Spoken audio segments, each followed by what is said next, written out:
उत्तराखंड के घने जंगलों के बीच एक प्राचीन हवेली थी, काल सिद्ध हवेली।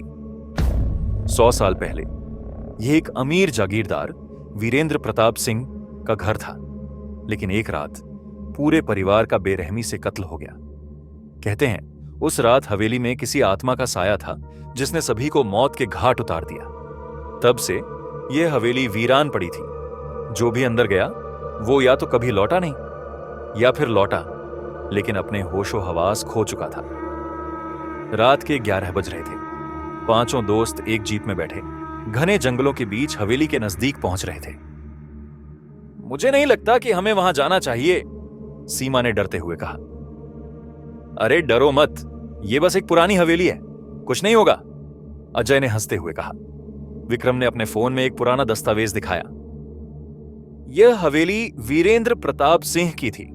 उनके परिवार की रहस्यमय मौत के बाद यह भूतिया घोषित कर दी गई। कहते हैं यहां से अजीब आवाजें आती हैं। सुनो, हमें बस 30 मिनट अंदर रुकना है, फिर निकल जाएंगे, रोहन ने कहा। वे जीप से उतरे और भारी लोहे के गेट को खोला।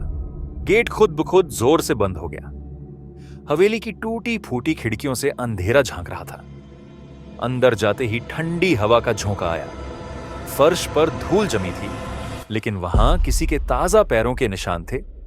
ये तो अभी अभी बने हैं, नेहा ने घबराकर कहा। तभी हवेली के अंदर से एक धीमी फुसफुसाहट गूंज उठी। तुम्हें नहीं आना चाहिए था। विक्रम ने टॉर्च घुमाई और सबका खून जम गया।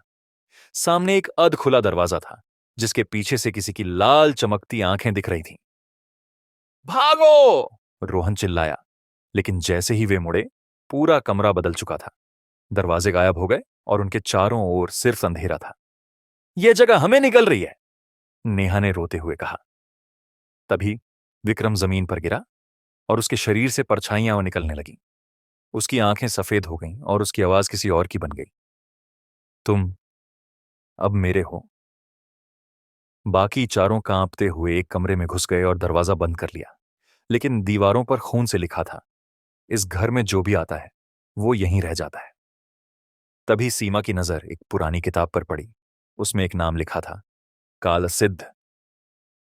अगर ये नाम सच है तो शायद हमें इससे छुटकारा मिल सकता है, अजय ने कांपते हुए कहा। नेहा ने जोर से नाम पुकारा, काल सिद्ध। हवेली दहाड़ उठी, मानो कोई दर्द में चीख रहा हो। विक्रम की आंखें फिर से सामान्य हो गईं और दरवाजे वापस आ गए। वे दौड़ते हुए बाहर निकले। जैसे ही उन्होंने अंतिम सीढ़ी पार की, हवेली हवा में घुलने लगी। सबने एक दूसरे की ओर देखा। क्या ये सब असली था? रोहन ने हांफते हुए कहा। लेकिन तभी विक्रम ने एक धीमी आवाज में कहा, हमने किसी को साथ लाया है। और उसकी परछाई बाकी सभी से लंबी और टेढ़ी होती चली गई। ऐसा लग रहा था मानो विक्रम के अंदर वही आत्मा आ गई हो